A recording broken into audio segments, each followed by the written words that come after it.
Hello दोस्तों। आज की इस कहानी का नाम है माँ का दर्द।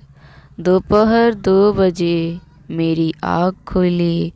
उन नींदी आँखों से सामने टंगी घड़ी पर नज़र डाली थी। आज फिर मैंने कॉलेज की छुट्टी कर ली थी। इंजीनियरिंग का मेरा अंतिम वर्ष है, पर कॉलेज जाने की मेरी इच्छा ही नहीं होती है। आंखें बंद किए ही मैंने रात में लिखी अपनी कविताओं के बारे में सोचा। बड़ा संतोष व खुशी हुई। आजकल मैं बहुत खुश हूँ। मैं कविताएं तो 4-5 सालों से एक डायरी में लिखता रहा हूँ, पर एक दिन जब मैंने सोशल मीडिया पर अपनी कुछ कविताएं पोस्ट की तो मेरे उत्साह की कोई सीमा न रही। मैंने अपना पेज भी बना लिया। मैं फूला नहीं समाता जीवन में, और क्या चाहिए। इतनी कम उम्र में इतनी प्रसिद्धि मेरी एक ई बुक में आ गई। कॉलेज की फीस ही पापा देते हैं, बाकी मैं मैनेज करने लगा हूँ। माँ हैरान है मेरी प्रतिभा। रोज जब वे उठती है मेरी रात में लिखी कविता पढ़कर खुश हो जाती है। पापा इंजीनियरिंग पूरा करने के लिए बहुत दबाव डाल रहे हैं, पर मेरा मन तो अब कविताओं में ही रमता था। कुछ साल पहले मैंने इन सब की कल्पना भी नहीं की थी। मुझसे 5 साल छोटा मेरा भाई आशीष जब कहता है कि अमन भैया, आपको पेज को कितने लाइक्स मिल चुके हैं, कितने फैंस हैं आपके, तो मैं गर्व से तन जाता हूँ। मैंने लेटे लेटे फ़ोन से फेसबुक खोला। वाह, रात 3 बजे कविताएं पोस्ट करके सोया। लाइक्स कमेंट्स भर उठा। माँ को बताऊंगा कितनी खुश होगी। आजकल मैं माँ सीरीज पर कविता लिख रहा हूँ, बहुत पसंद की जा रही है। मैंने फिर टाइम देखा, अभी तो माँ लंच करके सो रही होगी। मैं अपना मेल भी चेक किया, वो भी इतना लंबा, पर क्यों। दूसरे बेडरूम में लेटी माँ को मुझे मेल भेजने की क्या ज़रूरत है। माँ भी ना आजकल बीमारी में लेटे लेटे बेर हो रही होगी, कुछ भी लिख दिया होगा। पढ़ता हूँ। जैसे जैसे मैंने माँ का मेल पढ़ना शुरू किया मेरी सारी सस्ती हवा हो गई। मैं बेड से टेक लगाकर उठकर बैठ लिखा था। सुबह नहाकर निकली, इतने में ही थकान हो गई थी। बेड पर लेटकर आज उदास मन से बहुत कुछ सोचती रही। बहुत अजीब सी तबीयत है, आराम की ज़रूरत सुबह सुबह ही महसूस हो गई। दिल की मरीज हो गई हूँ। अब अपना ध्यान भी खुद ही रखना पड़ता है। 46 साल की उम्र में दिल धोखा दे जाएगा, या कब सोचा था। मैं इतनी फिट थी कि अपने स्टेमिना पर खुद ही हैरान थी। तो पिछले महीने की वो रात फिर याद आ गई, जब रात 1 बजे सांस लेने में परेशानी हो गई थी। एक चीख से निकली तो बराबर में सोए सुनील की भी आँख खुल गई। उस दिन मौत मुझे छूकर गुजर गई थी। महसूस किया था मैंने सुनील, और तुमने फौरन हॉस्पिटल पहुंचा दिया था। सांसें अभी लिखी थी तो बच गई हूँ। फिलहाल कितने दिन पता नहीं। रिपोर्ट्स देखकर तो सब हैरान ही रह गए। मेरा हार्ट सिर्फ 30% काम कर रहा था। डॉक्टर्स ने कहा कि अगले 3 महीने निकल गए तो पेसमेकर लगा देंगे। ठीक है, जब जैसा किस्मत होगा हो ही जाएगा। तुम तो आशीष मुझे रेस्ट करने के लिए कहते हो। डॉक्टर्स ने थका देने काम मना किए हैं। सब परिचित रिश्तेदार देखने आकर वापस जा चुके हैं। खाना बनाने के लिए अच्छी मेड मिली नहीं। बस साफ सफाई करने वाली रामाबाई से मिलकर काम चला रही हूँ। लेकिन आज तुम्हें बताना चाहती हूँ कि इस गृहस्थ को संभालने में मैंने सालों लगा दिए हैं, पर आज मेरी ज़रूरत समय मुझे तुम लोगों से जिस केयर और सहयोग की आशा थी, वह मैं तलाशती ही रह जाऊंगी। मैंने आज सुबह फेसबुक देखा तो तुम्हारी रात की लिखी हुई कविता दिखी। काफ़ी लाइक्स और कमेंट्स थे। तुम रात भर जाकर कविताएं लिखते हो, दिन भर सोते हो। तुमने अपना अजीब सा स्टीन बना लिया है, बातें भी खूब बड़ी बड़ी करते हो। आज तुम्हारी माँ सीरीज की कविता मैंने भी पढ़ी तो मुझे व्यंग्यपूर्ण हंसी सी आ गई।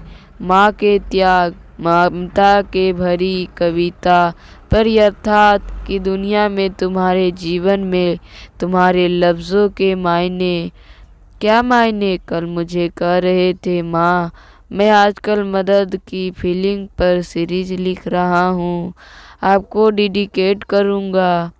खुशी दिखाई। माँ हूँ ना, मेरा काम ही बच्चों की खुशी में खुश रहने की कोशिश करना।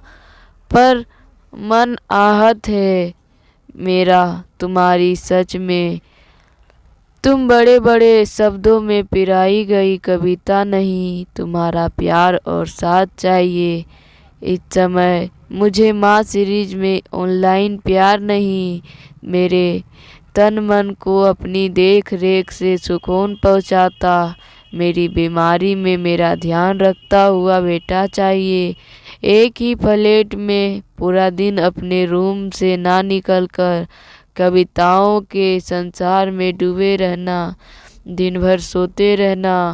शाम होते होते माँ आप आराम कर रही है ना, अपना ध्यान रख रही है ना, we need you take care कहते हो। माँ के लिए अपने प्यार को ढिढोरा पीटते शब्द नहीं चाहिए मुझे। इस समय उभरते प्रतिभावन कवि को दरकिनार रखकर एक बेटे को देख रेख चाहिए, जो यह देख ले कि मैं नहाकर निकली तो कितनी थकी हुई थी।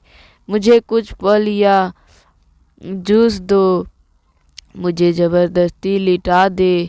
सुनील टूर पर है, आशीष लापरवाह व आत्म केंद्रित है, पर तुम वो भावुक हो, तभी तो इतनी गहरी कविताएं लिख पाते हो।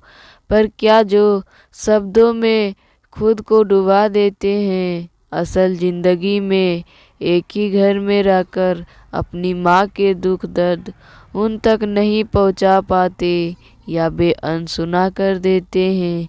मुझे पता नहीं कि मेरा कितना जीवन है, अब बस यही चाहती हूँ कि इन दिनों मेरा बेटा बस यह देख ले कि मैंने कुछ खाया भी है या नहीं, दवाई ली या नहीं।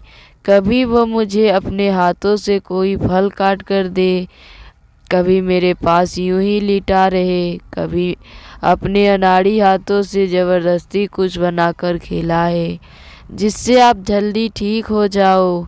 काम तो हम दोनों भाई मिलकर कर लेंगे, लेकिन तुम दोनों तो अक्सर सोए रहते हो या लैपटॉप पर होते रहते हो। डोरबेल होने पर भी मैं ही उठती हूँ, तुम्हें पता है कभी कभी तो मुझे उठा भी नहीं जाता। मन अपने बेटों को आवाज़ देता रह जाता है। तुम आहत नहीं करना चाहती, पर अगर तुम्हें दूसरों के दिलों की उनकी भावनाओं को जानने वाली रचना लिखनी है तो पहले उन्हें महसूस करना होगा। तुम्हारी माँ पर लिखी कविताएं मेरे दिल को नहीं छूती, मैं उन्हें शब्द समझकर पढ़ती हूँ और भूल जाती हूँ, तब वे किसी को को क्या छू पाएगा। ऊंचाइयों को छूने के लिए अभी तुम्हें अपनी ठोस पकड़ बनानी है, शाब्दिक नहीं, यथार्थ की दुनिया महसूस करनी है। अपने आसपास की दुनिया के दुख दर्द महसूस करने हैं। क्या तुम्हें तुम्हारे शब्द पाठक को छू पाएंगे? जब तुम्हारी अपनी अस्वस्थ माँ अपनी कोमल भावनाओं को तुम्हारे साथ बांटने का इंतजार करती रह जाती है। मैं चाहती हूँ कि एक महसूस कमी बनने से पहले तुम ऐसा बेटा बन जाओ कि अपनी माँ की अनकही बातें भी तुम समझ सको। कल्पनाओं में नहीं, यथार्थ में। विधाता ने नारी मन को जटिल तो बहुत बनाया है, पर इतना भी नहीं कि कोई बेटा चाहे। पर अगर तुम्हें दूसरों की दिलों को, उनकी भावनाओं को छूकर जानने वाली रचना लिखनी है तो पहले उन्हें महसूस करना होगा। तुम्हारी माँ पर लिखी कविताएं मेरे दिल को नहीं छू पाती। मैं उन्हें शब्द समझकर पढ़ती हूँ और भूल जाती हूँ। ऊंचाइयों को छूने के लिए अभी तुम्हें जमीन पर भी अपनी ठोस पकड़ बनानी है, शाब्दिक नहीं, यथार्थ की दुनिया को महसूस करनी है। अपने आसपास की दुनिया के दुख दर्द को करने का। ये जो इतने मशहूर कवि लेखक हुए ना, वे अपने तो अपने दूसरों के दुख दर्द में भी ऐसे डूबकर निकले हैं कि उनका एक एक लफ्ज पढ़ने वाले को झकझोर गया हो। अमन अपनी माँ की भावनाओं को अछूते रह जाओगे तो माँ सीरीज कितने आगे तक ले जा सकोगे। मैं भी तुम्हें सफलता के शिखर पर देखना चाहती हूँ, बस अब थक गई हूँ। तुम्हारी माँ। मेरी आँखों के सामने अचानक सब धुंधला हो गया। मेरे गालों का गीलापन बढ़ता जा रहा था। मैं सिर पकड़कर बैठ गया। माँ तो कभी कोई कवि या लेखिका भी नहीं है, फिर भी उनका एक एक शब्द मुझे झंझोट गया। यह क्या हो गया मुझसे? उस रात डॉक्टर ने कितना साफ साफ कहा था कि इन्हें लाने में कुछ सेकंड की भी देरी हो जाती है तो ओह। डॉक्टर ने ये 3 महीने चिंताजनक बताए हैं। माँ बहुत बीमार है। पापा की मीटिंग के लिए टूर पर जाना पड़ा है। आशीष मस्त मौला है और मैं क्या करता हूँ उनके लिए। रातों को जानकर माँ पर लंबी लंबी कविताएं लिखता हूँ। दिन भर सोता हूँ। शाम से रात तक इस फील्ड में आगे बढ़ने के लिए अपने नए नए मित्रों के साथ किसी कैफ़े में बैठकर विचार गोष्ठी करता हूँ। रात को आता हूँ तो माँ जितना भी बना पाती है कभी खा लेता हूँ, कभी पसंद ना आने पर आशीष और मैं बाहर से ऑर्डर करके कुछ मंगवा लेते हैं। माँ थकी सी भी हुआ खाना उठकर फ्रिज में रख देती है और शायद पहले दिन वही खा लेती है। मैं शर्मिंदगी के अथाह सागर में डूबता जा रहा हूँ। मैं उनका हाल चाल पूछकर अपनी कविताओं में डूब जाता हूँ। क्या कर रहा हूँ मैं?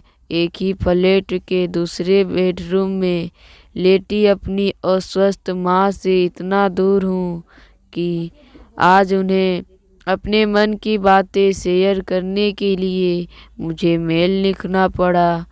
लानत है मुझ पर। मैंने बराबर में सोए आशीष पर नज़र डाली। यह भी क्या सीखेगा मुझसे? सबसे दूर अपने रूम में अकेले जीना। मैंने धीरे से जाकर माँ के बेडरूम का दरवाज़ा खोलकर झाँका। माँ सो रही थी। फिर पूरे घर पर नज़र डाली। सब अस्त व्यस्त था, हर कोना बिखरा हुआ। माँ को कैसे चैन आता होगा जब घर की यह हालत देखती होगी। मेरी लुलाई फूट पड़ी, कितना दुख होता होगा उन्हें। दो युवा बेटा के होते हुए उनके साथ कोई नहीं, कोई आराम नहीं। किसी को पता नहीं कि वे अपने लिए क्या बनाती है, क्या खाती है। आजकल कितना चुप रहने लगी है। फ्रिज खोलकर देखा, कोई फल नहीं है। घर में माँ को फल कितने पसंद है। वॉशिंग मशीन के पास कपड़ों का ढेर लगा था। 2 दिन पहले माँ ने मशीन चलाई थी, कपड़े सुखाने में ही हाफ गई थी माँ। मुझे याद आया जब शाम की माँ थकी सी हाथ में कपड़े लेकर अचानक चेयर पर बैठ गई थी। मैं उस समय माँ पर ही कविताएं लिख रहा था। मैंने क्यों नहीं उनके हाथ से कपड़े लेकर उन्हें लिटा दिया। माँ के मेल का एक एक शब्द मेरे दिमाग में हथेड़े की तरह बज रहा था। फ्रेश होकर मैंने उनके लिए उनकी पसंद की अदरक की चाय बनाई। पहली बार इस बीमारी में उनके लिए कुछ किया। मन पता नहीं कैसा हो रहा था। मैंने एक गिलास पानी, चाय, कुछ बिस्किट ट्रे में रखे और उनके रूम में पहुंचा। मेरी आहट से माँ ने आँख खोल दी। माँ से नजरें मिली तो खुद को रोक नहीं पाया और ट्रे एक तरफ रख उनके पास लेटकर उनसे लिपट कर जोर से रो पड़ा। मेरा रोम रोम सोरी का रहा था। माँ तो माँ है ना, सब समझ गई थी। उन्होंने जैसे ही मेरा सिर सहलाया, मैंने भी महसूस कर लिया कि माँ ने मुझे माफ़ कर दिया है। वे समझ गई है कि मैं अपनी गलती महसूस कर चुका हूँ। उनके पास अपनी दुनिया में खोया हुआ एक कभी नहीं उनका बेटा लेटा था। वे यही तो चाहती थी ना, बस इतनी सी बात मैं समझ नहीं पाया था। हम दोनों ने एक शब्द भी नहीं कहा था, पर दोनों एक दूसरे की भावनाएं महसूस कर रहे थे। इस मौन से बड़ा स्नेह था, शांति थी, ममता थी। मैं इस मौन से अभिभूत होता चला गया था। हम दोनों की आंखें से माँ बेटे का प्रेम की अविरल गंगा की गंगोत्री जैसे निःशब्द बहती चली जा रही थी। धन्यवाद दोस्तों।